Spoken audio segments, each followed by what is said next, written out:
I এর পরে কি শুধু এম বসে? আপনার উত্তর যদি হয় ইয়েস আই এম, তাহলে আজকের ভিডিওটি আপনার জন্য একটি ছোট্ট গ্রামার শক হতে চলেছে। কারণ আই এর পরে ইজও বসতে পারে। হ্যাঁ, ঠিকই শুনেছেন, আই প্লাস ইজ। কিন্তু দাঁড়ান, এটা কি গ্রামারের ভুল, নাকি এর পিছনে আছে কোনো স্পেশাল রুল? আজকের এই ছোট্ট ভিডিওটিতে আমরা বিষয়টি একদম ক্লিয়ার করে ফেলব। চলুন শুরু করি।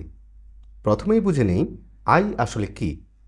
আই হলো একটি ফার্স্ট পারসন সিঙ্গুলার প্রোনাউন।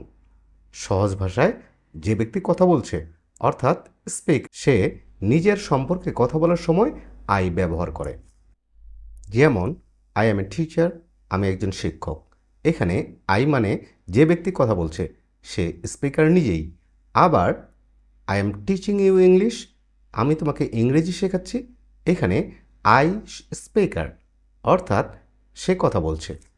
কখনো কখনো আই কোনো ব্যক্তি হিসেবে নয়, বরং কোনো ওয়ার্ড, লেটার, নেম, টাইটেল বা কোটেশন হিসেবেও ব্যবহৃত হয়। যেমন I is the 9th letter of the English alphabet. এখানে আই মানে আমি নয়, এখানে আই একটি লেটার বা অক্ষরের নাম। তাই আমরা বলছি I is the 9th letter of the English alphabet, অর্থাৎ ইংরেজি অ্যালফাবেট এর নবম লেটার হলো আই। এখানে আই এর পরে ইজ বসেছে, কারণ আই হচ্ছে একটি লেটার এর নাম। আরও একটি এক্সাম্পল দেখুন, the word I is always written with a capital letter. এখানে আই একটি ওয়ার্ড হিসেবে ব্যবহৃত হয়েছে, তাই বলা হয়েছে দ্য ওয়ার্ড আই ইজ। এখন পুরো বিষয়টি এক লাইনে মনে রাখুন। আই এম যখন আই মানে আমি, কিন্তু যখন আই একটি লেটার বা ওয়ার্ড তখন আই ইজ।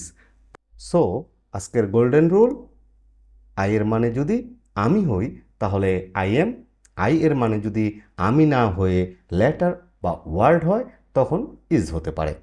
আর এমন কনফিউজিং ইংলিশ গ্রামার রুলস সহজভাবে শিখতে চাইলে ভিডিওটি লাইক করুন, চ্যানেলটি সাবস্ক্রাইব করুন এবং ইংলিশ গ্রামার শেখার এই জার্নিতে আমাদের সঙ্গেই থাকুন।